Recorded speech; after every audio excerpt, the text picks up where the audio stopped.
اعوذ باللہ من الشیطان الرجیم بسم اللہ الرحمن الرحیم۔ سب مل کے اپنے زمانے کے امام کو یاد کریں۔ اللہم کل ولیک الحجۃ ابن الحسن صلواتک علیہ وعلی آبائہ فی هذه الساعة وفی کل ساعة ولیا وحافظا وقائدا وناصرا ودلیلا وعینا حتی تسکنہ ارضک طوعا وتمتعه فيها طويلا برحمتك يا ارحم الراحمين۔ صلوات۔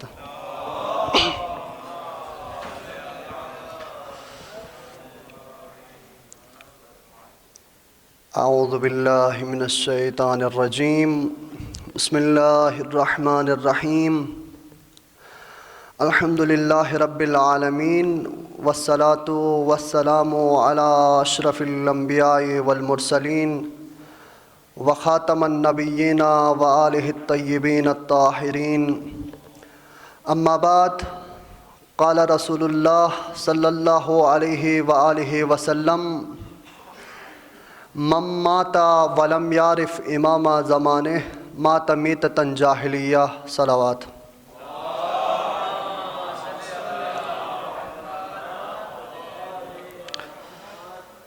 سامعین محترم، برادران عزیز، تمام تعریفیں اس خالق کائنات کے لیے کہ جس نے ہمیں عدم سے وجود بخشا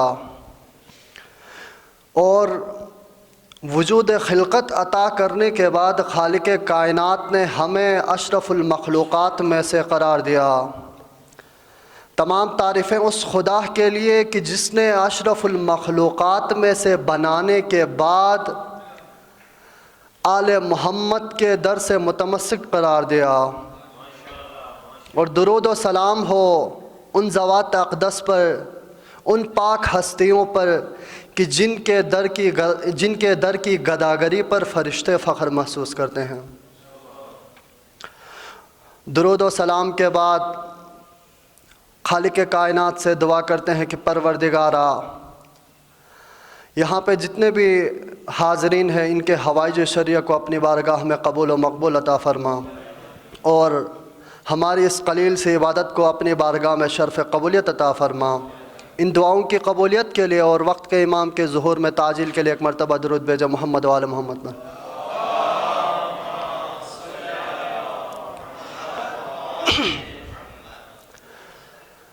سامعین محترم، آپ جانتے ہیں کائنات میں، دنیا میں اگر کہیں پہ نظام چلانا ہو، نظام چلانے کے لیے حکومت قائم کرتے ہیں پہلے، اور اس حکومت کے انعقاد کے لیے، حکومت کو منعقد کرنے کے لیے خاص کر ان ممالک میں جہاں پہ جمہوری نظام ہے، الیکشن کیا جاتا ہے۔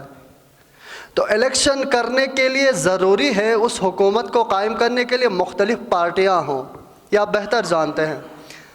مختلف پارٹیاں الیکشن لڑتی ہیں، وہاں پہ آ کے ان کے نمائندے ہوتے ہیں۔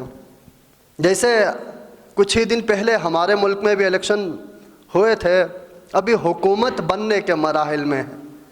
یہ الگ بات ہے کہ ہمارے ملک میں جمہوریت نام کا تو ہے، لیکن یہاں پہ جمہوری تقاضے نہیں ہیں، ٹھیک ہے نا؟ تو نظام کو چلانے کے لیے حکومت کو قائم کرنا ضروری ہے، اور اس حکومت کو بنانے کے لیے کیا ہوتا ہے؟ مختلف پارٹیاں میدان میں آتی ہیں، اور جو پارٹی جیت جائے اسی کی حکومت ہوتی ہے۔ یہ ایک فطری تقاضا ہے جمہوریت میں، اور انسانوں کی تاریخ میں جہاں پہ طول تمدن میں آپ دیکھ لیں، طول تاریخ میں یہ ایک فطری تقاضا رہا ہے کہ مختلف گروہوں میں مختلف لوگ کھڑے ہو جاتے ہیں، پارٹیاں ہوتی ہیں۔ تو من و ان جیسے ہی ہمارے درمیان یہ رائج ہے جیسے اسی طرح جب خداوند متعال نے پہلے انسان کو پیدا کیا، پہلے انسان کو خلق کرنے کا ارادہ کیا، تو خداوند متعال نے بھی کہا کہ میں ایک پارٹی بنا رہا ہوں، یعنی اس نظام ہستی کو چلانے کے لیے میری ایک پارٹی ہوگی اور میں اس کا نمائندہ منتخب کرنا چاہتا ہوں۔ پارٹی بنانے سے پہلے اپنے نمائندے کو خداوند متعال نے کیا کیا؟ انتخاب کیا۔ انی جاعل فی الارض خلیفہ، میں زمین میں اپنا نمائندہ، اپنا خلیفہ بھیجنا چاہتا ہوں۔ تو جب خداوند متعال نے اپنے نمائندے کو انتخاب کرنا چاہا اور پارٹی بنائی اپنی، تو یہ ایک عام سی روش ہمارے درمیان تو ہے، وہاں پہ بھی یہ روش چلی کہ خدا نے اپنی پارٹی کا جیسے ہی اعلان کیا تب تک تمام مخلوقات، اکثر مخلوقات خدا کی پارٹی میں ہی تھے، لیکن جیسے ہی خدا نے الگ سے نمائندے کا تعارف کروایا کہ اب کائنات کے نظام کو چلانے کے لیے ایک نمائندہ ضروری ہے میری پارٹی کو چلانے کے لیے، تو اس وقت وہاں پہ ایک طاقت کھڑی ہوئی اور اس نے کہا کہ میں یہاں سے علیحدگی اختیار کرنا چاہتا ہوں۔ دوسری طاقت نے کیا کہا؟ میں اپنی الگ سے پارٹی بناؤں گی، وہ طاقت کہنے لگی، تو اب اس طاقت کی اپنی علیحدہ پارٹی بن گئی۔ اس طرح انسان کی خلقت کے ساتھ کائنات میں دو پارٹیاں وجود میں آئیں۔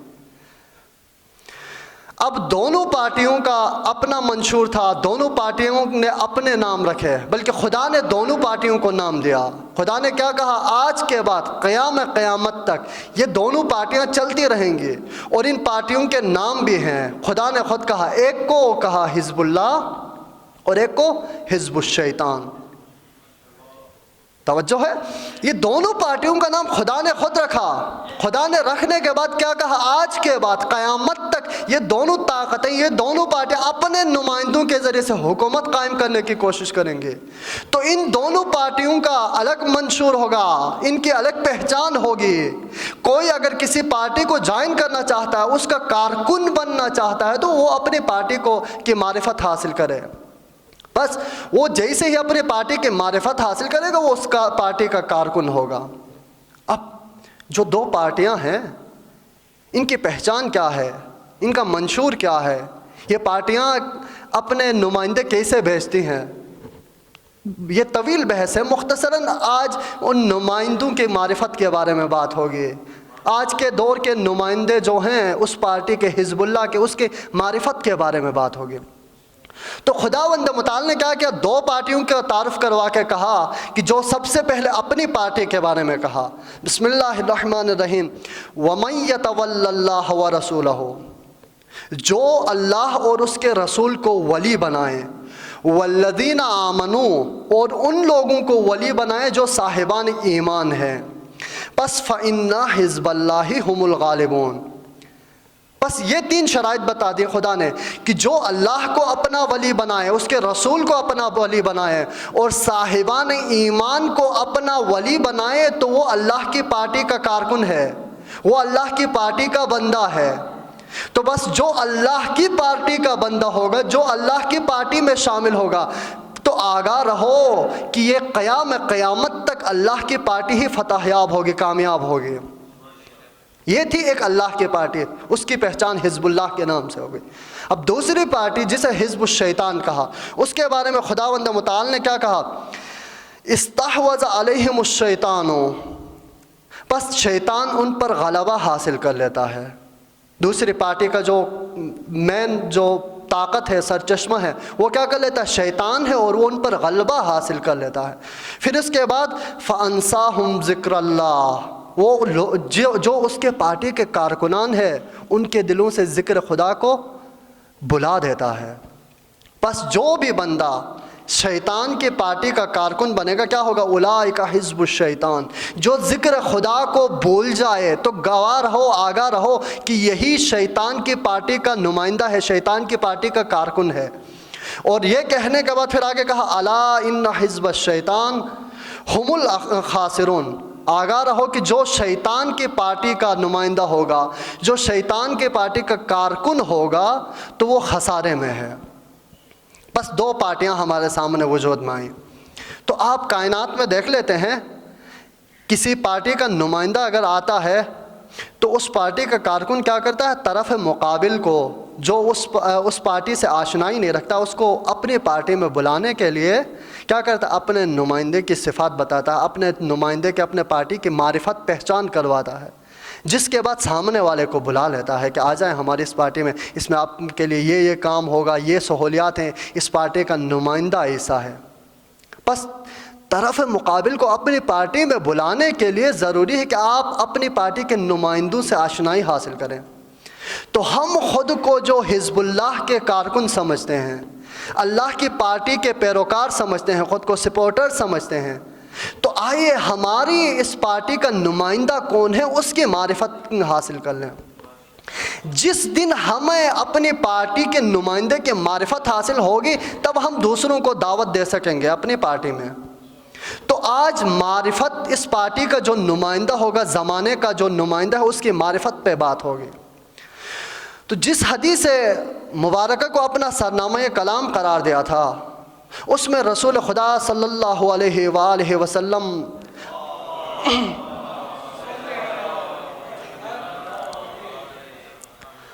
ارشاد فرماتے ہیں، من ماتا ولم یعرف امام زمانہ ماتا میتتن جاہلیہ، جو بھی مر جائے، جس سے بھی موت آ جائے، جو موت کا ذائقہ چکھے اور اس حالت میں وہ موت کو اپنے سے اجل کو گلے لگائے کہ وہ اپنے زمانے کے امام کی معرفت نہ رکھتا ہو، یعنی وہ جس پارٹی کا خود کو کارندہ سمجھتا ہے، ٹھیک ہے، کیونکہ اصل پارٹی کون سی ہے؟ خدا کی پارٹی ہے نا، یعنی خدا کی پارٹی کا اپنے زمانے میں جو نمائندہ ہے اس کی معرفت نہ رکھتا ہو اور اس حالت میں وہ مر جائے تو وہ جاہلیت کی موت مر رہا ہے۔ اگر انسان جاہلیت کی موت سے بچنا چاہتا ہے تو اس کے لیے ضروری ہے کہ اپنے زمانے کی امام کی معرفت حاصل کرے۔ اب معرفت کو سمجھنے کے لیے، معرفت کی حقیقت کو درک کرنے کے لیے آسان طریقہ، دو طریقے ہیں۔ ایک تو یہ ہے کہ ہم معرفت کے فضائل بیان کریں، معرفت کے مصادیق بیان کریں، معرفت کی تشریح کر لیں۔ دوسرا طریقہ جو آسان ہے اور رائج بھی ہے، وہ کیا ہے؟ وہ یہ کہ آپ طرف مقابل جو ہے اس کی خصوصیات بیان کر لیں تو دوسری چیز خود بخود سمجھ آ جاتی ہے۔ تو حدیث میں کہا کہ ماتا میتتن جاہلیہ، اگر جاہلیت کی سمجھ آ جائے گی تو ہمیں معرفت کے فضائل اور معرفت کی حقیقت خود بخود سمجھ آ جائے گی۔ تو جاہلیت کیا ہے؟ جاہلیت کسے کہتے ہیں؟ اس کی وضاحت کر لیتے ہیں تاکہ ہمیں معرفت کی سمجھ آ جائے۔ آئے مولائے متقیان سے پوچھتے ہیں، مولائے متقیان کیا کہتے ہیں جاہلیت کے بارے میں؟ مولائے متقیان نے جاہلیت، آپ کو پتہ ہے دور جاہلیت ایک مکمل دور گزرا ہے، اس کی پہچان مولائے متقیان نے کروائی ہے۔ مولا کیا کہتے ہیں کہ اے لوگو گواہ رہو، تم وہ ہو کہ جو بدترین گھروں میں رہتے تھے، تم وہ ہو کہ جو تمہارا کھانا تھا وہ بدترین غذائیں تمہارے کھانے میں شمار ہوتی تھی، بدترین مشروبات تمہارے پینے کے لیے تھے، اور تمہارا رہن سہن، تمہارا اوڑھنا بچھونا بدترین تھا۔ یہ مولائے متقیان زمانے جاہلیت کی خصوصیات بیان کر رہے ہیں، یعنی تمہارا سب کچھ بدترین تھا، اور اس عالم میں رسول خدا آ کے تمہیں اس جاہلیت سے تمہیں نکالا ہے۔ آج کے دور میں ہم دیکھ لیں کہ آیا اگر ہم یہ کہیں کہ اچھا مولائے متقیان نے کہا ہے کہ جو بھی انسان بدترین گھر میں رہتا ہو، بدترین کھانا کھاتا ہو، بدترین پینا ہو اس کے لیے، وہ جاہلیت میں رہتا ہے، تو ہمارے دور میں تو ایسا نہیں ہے۔ الحمدللہ بہترین محل جیسے گھر ہمارے پاس ہیں، ہمارے کھانوں میں ہزاروں اقسام ہے، مختلف قسم کے اٹالین، ٹرکش، مختلف قسم کے ہمارے پاس کھانے ہیں، مشروبات ہمارے پاس سینکڑوں قسم کے۔ تو آج کے دور میں اگر کوئی بندہ معرفت نہ رکھے تو وہ کیسے جاہلیت کی موت مرے گا؟ یہ سوال ہے نا۔ تو جواب مختصر ہے، اس میں یہ ہے کہ دیکھ لیجئے، مولائے متقیان نے یہ نہیں کہا ہے کہ آپ نے اینٹوں کا گھر کس قسم کا بنایا ہے، آپ جھونپڑی میں رہتے ہیں تو یہ بدترین گھر ہے، نہیں کہا ہے۔ مولائے متقیان نے یہ نہیں کہا کہ آپ ڈھابے سے کھاتے ہیں تو بدترین کھانا ہے، 5 سٹار سے کھاتے ہیں تو بہترین کھانا ہے، نہیں کہا۔ مولا نے ایک فارمولہ دیا، کہا اگر آپ بہترین 5 سے 7 اسٹار ہوٹل میں بھی رہتے ہیں لیکن اس میں وہ کمائی کہاں سے آئی ہے، آپ کو یہ پتہ نہیں ہے کہ آپ جو خرچہ کر رہے ہیں، جو تعمیر کرنے کے لیے، جو کھانے کے لیے، جو پینے کے لیے آپ جو خرچہ کر رہے ہیں وہ حرام طریقے سے ہے یا حلال طریقے سے؟ اگر آپ حرام طریقے سے، ہم حرام طریقے سے وہ کما رہے ہیں، ہم چوری سے کما رہے ہیں، ہم ظلم کے ذریعے سے کما رہے ہیں، ہم سود اور ریاکاری کے ذریعے سے کما رہے ہیں، تو اس کمائی سے اگر ہم عالی ترین محلے بھی تعمیر کر لیں، ہم مہنگا ترین کھانا بھی کھائیں، ہم مہنگا ترین مشروب استعمال کر لیں، یہ جاہلیت ہے، یہ جہالت ہے۔ کیونکہ یہ جو کچھ آپ نے حرام کی کمائی سے، ہم نے حرام کی کمائی سے بنایا ہے، یہ ہمیں معرفت اور خدا کی تعلیمات کا ادراک نہ ہونے کی وجہ سے بنایا ہے۔ پس اگر زمانے کی امام کی معرفت ہوگی تو وہ ہمیں تعلیمات دے گا، وہ ہمیں بتا دے گا امام کہ دیکھ لو اس طریقے سے کما کے اگر آپ جھونپڑی میں رہتے ہو تو بھی حلال ہے، یہ بہترین گھر ہے۔ اگر آپ حلال کی کمائی سے کھانا کھاتے ہو، بھلے ایک وقت کی ہی کیوں نہ ہو، یہ بہترین غذا ہے۔ حرام کی کمائی سے اگر کھاتے ہو، آپ کئی قسم کے کھانے کھاؤ، پھر بھی یہ بدترین کھانا ہے۔ پس زمانے کے امام کی معرفت ہوگی تو وہ ہمیں بتا دے گا کہ کہاں سے کمانا ہے، کس طرح کمانا ہے، کس طرح خرچ کرنا ہے۔ اور اس وقت زمانہ جاہلیت میں لوگوں کے پاس معاشرتی اقدار نہیں تھے، کسی کے پاس کوئی سوشل مورلز نہیں تھی۔ وہاں پہ آپ دیکھ لیں ان کے پاس نہ کھانے کا طریقہ تھا، نہ اوڑھنے بچھونے کا طریقہ تھا، نہ رشتے نبھانے کا۔ کیونکہ ان کو اپنے زمانے کے، اپنے وقت کے امام کی معرفت نہیں تھی۔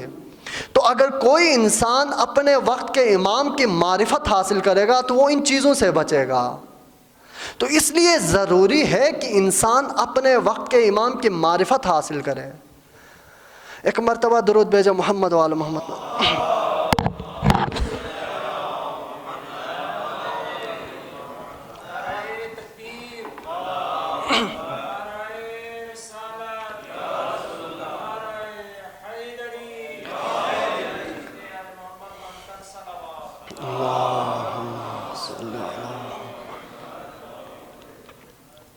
تقبل اللہ۔ تو معرفت ضروری ہے۔ ہمارے زمانے کے امام کی ہمیں معرفت ہونی چاہیے تاکہ ہم بہترین زندگی گزار سکیں۔ تو اب سوال یہ ہوتا ہے کہ معرفت کہتے کسے ہیں؟ چلو جاہلیت کی، جہالت کی ہمیں کسی حد تک پہچان ہو گئی، اب معرفت کہتے کسے ہیں؟ آیا ہمارے زمانے میں، آج کے دور میں ہمارے پاس امام زمانہ موجود ہیں، ہم یہ عقیدہ رکھتے ہیں، تو آیا ہمارے پاس اتنی معرفت ہو کہ ہم یہ جانتے ہیں کہ 15 شعبان 255 ہجری میں، 15 شعبان 255 ہجری میں گل نرجس، باغ نرجس میں پہلی دفعہ مسکرایا تھا، پہلی دفعہ کھلا تھا؟ اگر ہمیں یہ معلوم ہو، ہمیں یہ معلوم ہو کہ ہمارے جو زمانے کا امام ہے وہ امام حسن عسکری کا فرزند ہے، ہمیں یہ معلوم ہو کہ ہمارے زمانے کی امام کی والدہ کا نام نرجس خاتون ہے، ہمیں یہ معلوم ہو کہ امام زمانہ حضرت محمد مصطفیٰ صلی اللہ علیہ وآلہ وسلم کے نواسے ہیں،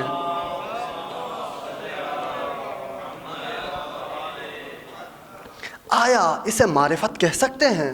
آیا یہ معرفت شمار ہوگی؟ تو اگر ہم میں سے سادہ لو مسلمان، سادہ لو مومن کیا کہتا؟ ہاں یہ اپنے زمانے کے امام کی معرفت ہے، نہیں اسے معرفت نہیں کہتے ہیں۔ اگر یہی معرفت ہوتی تو یہ تو معرفت کا سب سے نچلا درجہ ہے، یہ تو آپ کے نادرہ والوں کے پاس بھی یہ معلومات ہوتی ہیں، آپ نادرہ والے جو آپ کو جانتے بھی نہیں پھر بھی ان کے پاس آپ کی یہ معلومات ہیں، تو یہ معرفت کیسے ہو گئی؟ اسے معرفت نہیں کہتے۔ اگر یہی معرفت ہوتی تو کربلا میں جو طرف مقابل میں فوج اشقیاء موجود تھی ان کے پاس بھی یہ معرفت تھی۔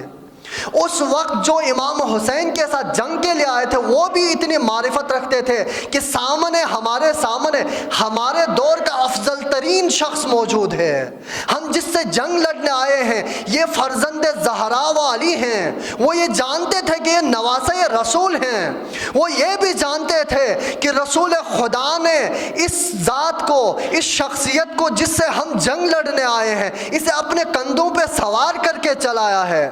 ان کو یہ بھی معرفت تھی، ان میں سے بعض یہ بھی جانتے تھے کہ رسول خدا اپنے گود میں اسے کھلاتے تھے۔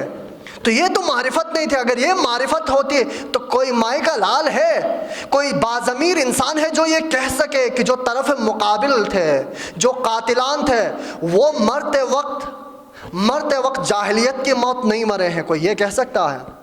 میں یہ نہیں کہہ رہا کہ کوئی مسلمان یہ دعویٰ کرے، میں یہ نہیں کہہ رہا کہ کوئی مومن، میں کہہ رہا ہوں کوئی باضمیر انسان، وہ کسی بھی مکتب سے تعلق رکھے، وہ کسی بھی مذہب سے تعلق رکھے، وہ کسی بھی دین اور فرقے سے تعلق رکھے، وہ دنیا کے جس کسی بھی کونے سے تعلق رکھے، اگر وہ باضمیر ہے تو وہ کبھی یہ نہیں کہے گا کہ امام حسین کے خلاف آنے والے لوگ چونکہ امام کی معرفت رکھتے تھے جسے ہم معرفت کہتے ہیں، اس وجہ سے وہ جاہلیت کی موت نہیں مرے ہیں۔ کوئی یہ دعویٰ نہیں کر سکتا ہے۔ تو پھر معرفت کیا چیز ہے؟ کسے ہم معرفت کہیں؟ اگر یہ معرفت نہیں ہے تو معرفت کیا ہے؟ سوال ہے نا۔ تو معرفت کہتے کسے ہیں؟ اسی کو بس مختصراً وضاحت کر لیتے ہیں۔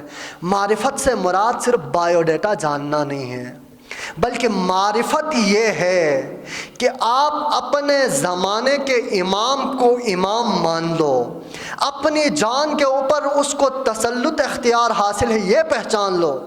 اگر آپ کے زمانے کا امام یہ کہے کہ جاؤ سامنے آگ ہے اس میں کود جاؤ، تو آپ یہ نہ کہو کہ مولا میں جل جاؤں گا، بلکہ اس غلام کی طرح کیا کرو، امام نے کہا کہ اے میرے محب جا کے چھلانگ لگاؤ جلتی تنور میں، تو بغیر کسی سوال کے آمنا وسلمنا کہہ کے کود جاؤ۔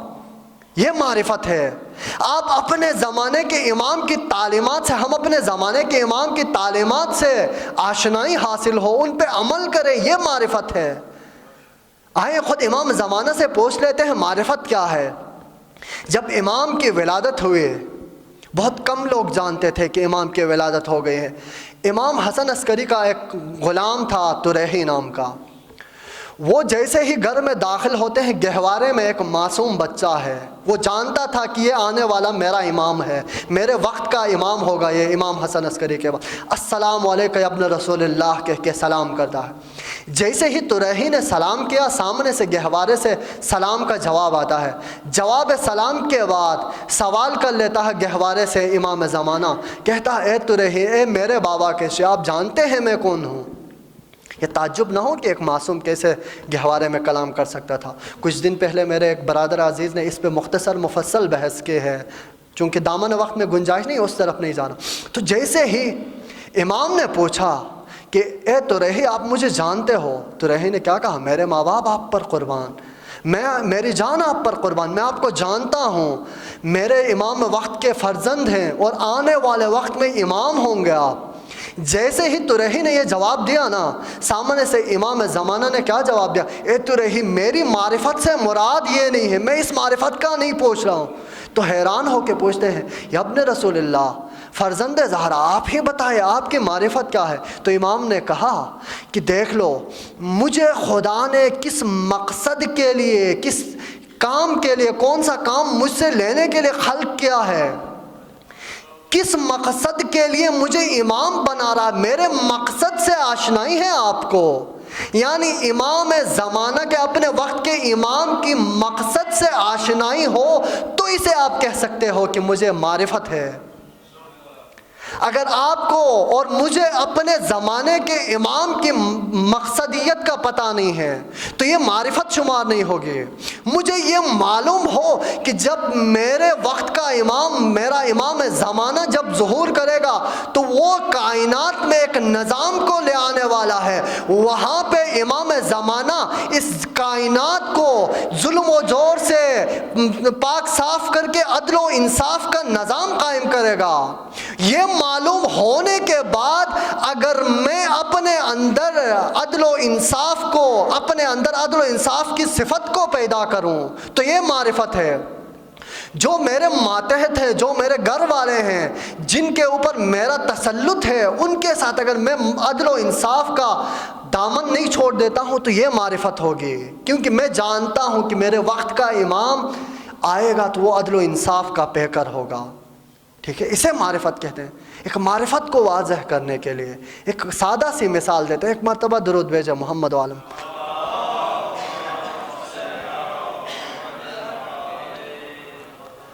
مثلاً میں کہتا ہوں کہ میں نے جانا ہے ماؤنٹ ایوریسٹ سر کرنے کے لیے، میں نے جانا ہے K2 سر کرنے کے لیے، اور میں یہ کہتا ہوں کہ مجھے K2 اور ماؤنٹ ایوریسٹ کے بارے میں معرفت ہے، میں سر کرنے جا رہا ہوں۔ کیا معرفت ہے؟ میں کہتا ہوں کہ سطح سمندر سے اتنی 1000 فٹ بلندی ہے، میں یہ کہتا ہوں کہ وہاں پہ برف ہے، میں یہ کہتا ہوں کہ میں یہاں لاہور میں بیٹھا ہوں تو یہاں سے وہاں تک اتنے 100 کلومیٹر کا فاصلہ ہے، بس میرے پاس یہ معرفت ہے، اور میں یہ کہہ کے یہاں سے K2 اور ماؤنٹ ایوریسٹ سر کرنے کے لیے اسی لباس میں جاتا ہوں جس لباس میں ابھی یہاں موجود ہوں، انہی جوتوں کو پہن کے جاتا ہوں جو یہاں پہ میرے پاس ہیں۔ تو میں اسی حالت میں جاؤں تو ایک چھوٹا بچہ بھی کہے گا کہ بیوقوف ہے، اس طرح کون سر کر لے گا؟ میں تو کہتا ہوں میں معرفت رکھتا ہوں ماؤنٹ ایوریسٹ کا، K2 کا۔ تو کیوں کہہ رہا ہے؟ اس لیے کہ میرے پاس اگر معرفت ہوتی تو میں یہاں سے ایسا لباس لے کے جاتا کہ جو وہاں پہ -70 ڈگری میں مجھے اس ٹھنڈ سے بچائے۔ اگر میرے پاس معرفت ہوتی تو میں یہاں سے ایسے جوتے لے کے جاتا جو برف اور سخت چٹانوں پہ چلنے کے لیے میرے لیے آسانی پیدا کر لے۔ اگر میں معرفت رکھتا تو یہاں سے ایسی زاد راہ اپنے ساتھ لے کے جاتا، وہ زاد راہ سفر خرچ لے کے جاتا جو وہاں پہ میرے لیے ثقیل بھی نہ ہو، وزن بھی نہ ہو، بار گراں بھی نہ ہو، اور اس سے میرا سفر بھی آسانی سے گزرے۔ معرفت یہ ہوگی نا کہ میں یہ تمام لوازمات تمام تیاریوں کے ساتھ یہاں سے جاؤں۔ اگر تمام تیاریوں کے ساتھ یہاں سے ماؤنٹ ایوریسٹ سر کرنے جاؤں تو آپ کہو گے یہ بندہ معرفت کے ساتھ جا رہا ہے۔ تو آج بھی ہمیں ضروری ہے کہ اپنے زمانے کے امام کی تعلیمات کا وہ کیا منشور لے کے آنے والا ہے اس کا ہمیں ادراک ہو، اسے ہم جانتے ہو، اور یہاں سے ایسی ہی تیاری کے ساتھ جائیں تو یہ معرفت ہوگی۔ اگر ہم اس تیاری کے بغیر بس یہ کہتے چلیں کہ ہمیں اپنے زمانے کے امام کی معرفت ہے تو یہ معرفت نہیں کہلاتی ہے۔ اگر ہم یہ کہیں کہ ہمارے زمانے کا امام پردہ غیب میں ہے، ہم یہ کہیں کہ ہمارے زمانے کا جو امام ہے اس کے غیبت کے 2 مراحل ہیں، ایک مرحلہ غیبت صغریٰ ہے جو 69 ایئرز پہ مشتمل ہے، دوسرا مرحلہ غیبت کبریٰ کا ہے جو تب سے لے کے اب تک موجود ہے، تو یہ معرفت ہوگی؟ نہیں، اسے معرفت نہیں کہتے ہیں، بلکہ تب معرفت کہا جائے گا کہ میں یہ کہوں کہ میرے زمانے کا امام میرے سامنے موجود ہے، وہ مجھے دیکھتا ہے میں کیا عمل انجام دے رہا ہوں، وہ مجھے پہچانتا ہے، وہ آشنا ہے میں کیا سوچ رہا ہوں، میں کس طرح کما رہا ہوں، میں اپنوں کے ساتھ اور غیروں کے ساتھ کیسا رویہ رکھ رہا ہوں۔ اگر یہ میں جانتا ہوں تو یہ معرفت شمار ہوگی۔ اگر میں یہ کہتا ہوں کہ پردہ غیب میں ہے تو یہ معرفت نہیں ہے، بلکہ ہمارے ایک استاد محترم نے کہا تھا شعر کہ کون کہتا ہے کہ روح رواں پردے میں ہے، آنکھ پر پردہ پڑا ہے وہ کہاں پردے میں ہے۔ یہ معرفت ہے کہ میں کہوں کہ میرے آنکھ پہ پردہ ہے، امام غیب میں نہیں، وہ مجھے دیکھ رہا ہے۔ معرفت پہ ایک شاعر نے اسی زمین پہ جو ابھی شعر آپ کے سامنے پڑا، اسی زمین پہ ایک شاعر نے کچھ اشعار لکھے ہیں معرفت، ان اشعار پہ غور کیجئے سمجھ آ جائے گی۔ کیا کہتا ہے؟ کس تجمل سے وہ نور دلکشاں پردے میں ہے، کس تجمل سے وہ نور دلکشاں پردے میں ہے، ایک جا بارہ چراغوں کی ضیاء پردے میں ہے۔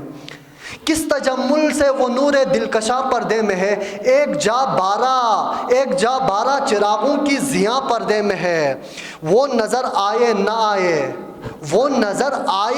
آئے کام کرتا ہے ضرور، وہ نظر آئے نہ آئے کام کرتا ہے ضرور، مجھ کو یہ معلوم ہے تائید خدا پردے میں ہے۔ میں یہ نہ کہوں کہ میرا امام پردہ غیب میں ہے، بلکہ وہ نظر آئے یا نہ آئے مجھے، ٹھیک ہے، میں نہیں دیکھ رہا ہوں، امام تو مجھے دیکھ رہا ہے، تائید خدا سے امام میرے ہر فعل و عمل، یہ نظریہ ہونا چاہیے، یہ معرفت ہے۔ پھر یہ شاعر کیا کہتا ہے؟ بات تو کہنے کی ہے دل کو مگر سمجھائے کون، بات تو کہنے کی ہے دل کو مگر سمجھائے کون، آنکھ میں پردہ پڑا ہے وہ کہاں پردے میں ہے۔ اگر میں یہ نظریہ رکھ لوں کہ میرا امام مجھے میرے ہر عمل میں، ہر قول میں، ہر فعل میں، میرے تمام کردار سے میرا امام آشنائی رکھتا ہے، میرا امام ایسے ہی دیکھ رہا ہے جیسے میں اور آپ ایک دوسرے کو دیکھ رہے ہیں، بلکہ اس سے بہتر جانتا ہے، کیونکہ میں اور آپ ایک دوسرے کی نیتوں سے واقف نہیں ہیں، امام زمانہ ہماری نیتوں کو بھی جانتا ہے۔ یہ اگر ہم یقین رکھ لیں، یہ عقیدہ رکھ لیں، تو اسے معرفت کہا جاتا ہے۔ بس اگر ہمارا یہ عقیدہ ہو معرفت کے حوالے سے، زیارت امام زمانہ میں آخری جملے ہے جہاں پہ گواہی دی جاتی ہے کہ ہمارا یہ عقیدہ ہونا چاہیے کہ ہم یہ کہیں کہ میں گواہی دیتا ہوں، اللہ کو حاضر و ناظر جان کے میں گواہی دیتا ہوں کہ میرا جو بھی عمل ہے، میرا جو بھی فعل ہے، وہ اس وقت تک قبول نہیں ہوگا جب تک میرے زمانے کا امام قبول نہ کرے۔ میرا جو بھی کام ہے اس وقت تک، مجھے اس وقت تک شفاعت نہیں ملے گی جب تک میرے زمانے کا امام میری شفاعت نہ کرے۔ میری اس وقت تک نجات نہیں ہوگی جب تک میرا جو زمانے کا امام ہے وہ ضامن نہ بنے میرے لیے۔ یہ عقیدہ ہو تو اسے معرفت کہتے ہیں۔ اور ہمارا یہ عقیدہ ہے کہ ہمارے اعمال کی قبولیت تو کیا، قیامت بھی برپا نہیں ہوگی، قیامت بھی نہیں آئے گا اگر جب تک زمانے کا امام ظہور نہ کرے۔ کہتے ہیں نا، شاعر نے کیا خوب کہا تھا کہ ایک میں ہی منتظر نہیں اے منتظر امام، ایک میں ہی منتظر نہیں اے منتظر امام، محشر رکی ہوئی ہے تیرے انتظار میں۔ یعنی میرا یہ عقیدہ ہو کہ میرے اعمال تو کیا، کائنات کا نظام رک جائے گا۔ یہ خطابی جملہ نہیں ہے بلکہ معصومی کے روایات میں ہے کہ قیامت تب تک نہیں ہوگی جب تک ہمارا قائم ظہور نہیں کرے گا۔ اگر ایک دن بچا ہے قیامت ہونے میں تو اس وقت بھی خدا اس دن کو اتنا طول کر دے گا کہ ہمارا قائم اس میں ظہور کرے گا۔ اگر ہم یہ معرفت رکھیں اور خود کو اس طریقے سے تیار کر لیں تو تب ہم کہہ سکتے ہیں کہ ہم اپنے زمانے کے امام کی معرفت کے ساتھ مر رہے ہیں۔ ایک تو موت ہو گئی جہالت کی، بس اختتام کر رہا ہوں۔ دوسری موت جب معرفت کی ہوگی تو وہ کیسی موت ہوگی؟ خود خاتون جنت ارشاد فرماتی ہیں،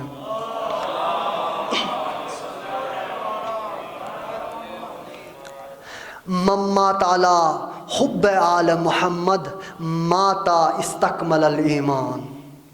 جو آل محمد کی محبت میں مر جائے، جسے موت اس حالت میں آئے کہ وہ آل محمد کی محبت رکھتا ہو، یہاں پہ محبت پھر بتاؤں وہی معرفت مراد ہے، جو آل محمد کی معرفت کے ساتھ مر جائے تو وہ گویا کامل ایمان کے ساتھ جاتا ہے یہاں سے۔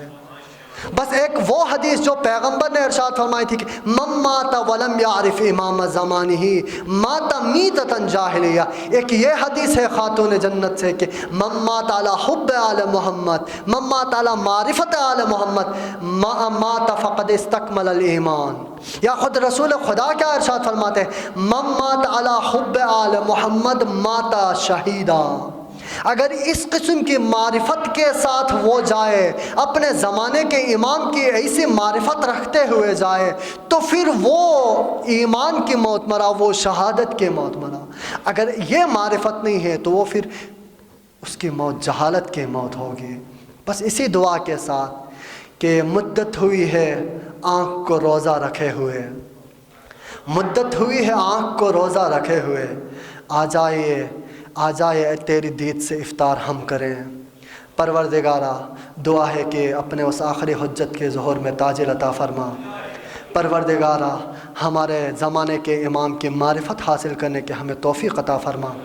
پروردگارہ ہمیں ہمارے زمانے کے امام کے اعوان و انصار میں سے قرار دے۔ پروردگارہ یہاں پہ جتنے بھی مومنین اس محفل میں ہیں، ان کے جو بھی حوائج شرع ہیں ان کو اپنے بارگاہ میں قبول و مقبول فرما۔ پروردگارہ ان کے جو بھی مشکلات ہیں ان کو آسان فرما۔ پروردگارہ ان سب کے گھروں میں جو بھی بیماریاں ہیں ان کو بے حق بیمار کربلا شفا کاملہ و عاجلہ عطا فرما۔ ان دعاؤں کی قبولیت کے لیے ایک مرتبہ درود بھیجے محمد و آل محمد۔